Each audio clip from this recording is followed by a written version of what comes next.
The history books were filled with lies, or at least a lot of half-truths. People were taught that America was founded by noble heroes seeking freedom, but in reality, they were just looking for a chance to get rich while avoiding taxes.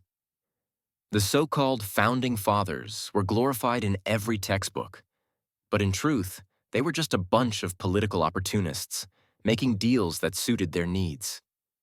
History didn't teach the true story of their greed, but the myths had become so ingrained that it seemed pointless to question them. The idea that we've been told the truth about everything was laughable. It wasn't until later that people began to realize how much was left out, the inconvenient truths about the dirty business of nation building. Every textbook might as well have been a fairy tale, full of glorified legends that left out all the embarrassing parts. The more you learned, the more it became clear that the past was just a collection of stories designed to make people feel better about themselves. The real America wasn't founded on idealism. It was founded on a lot of mistakes and a whole lot of luck. Robert E. Lee, the supposed hero of the Confederacy, was a man whose brilliance as a general was often overshadowed by his personal flaws. No one talked about how often Lee's army got lost or how poorly he managed logistics. Everyone just pointed to his victories and hailed him as a military genius. But if you scratched the surface, you'd find a much more complicated figure.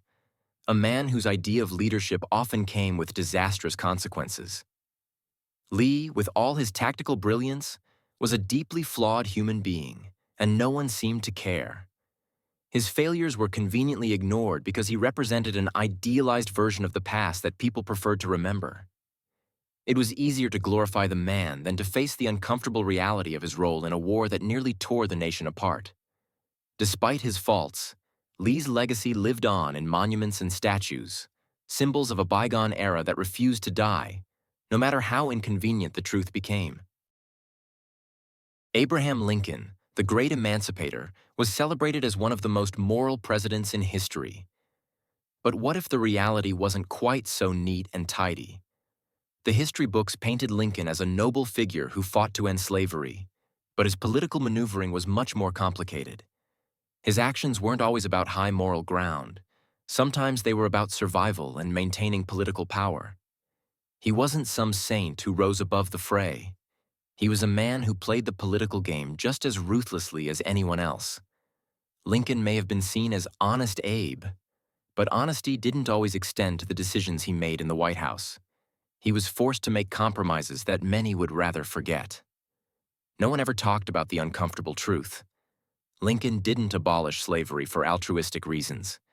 He did it because it was politically expedient. And the myth of his saintliness grew from that very political strategy. The Great Depression was never as simple as the stock market crash.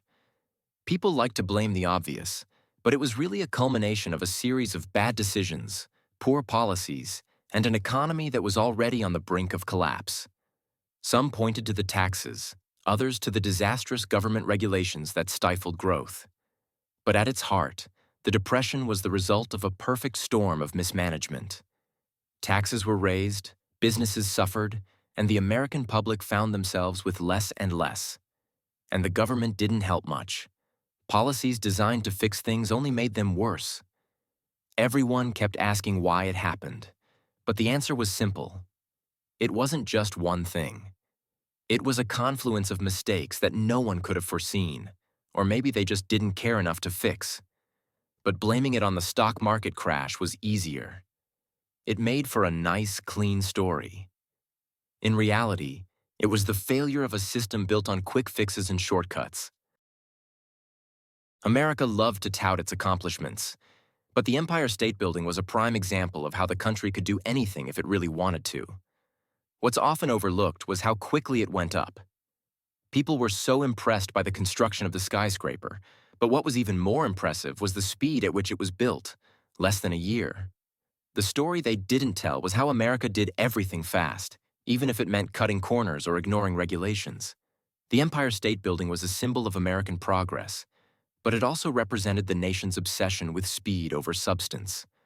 The whole thing went up in a blur of steel and concrete, with little regard for the long-term consequences.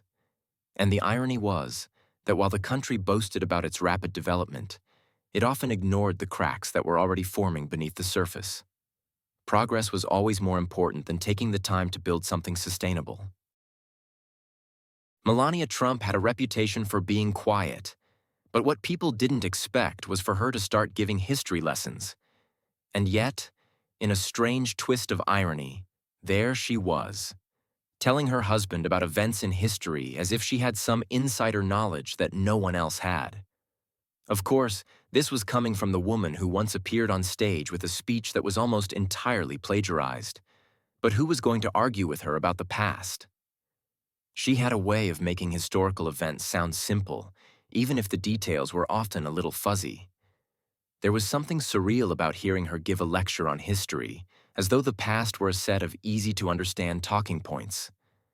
But as the First Lady, Melania had the microphone, and no one was going to stop her from offering unsolicited advice. In her own way, she was rewriting history, just like so many others had done before her.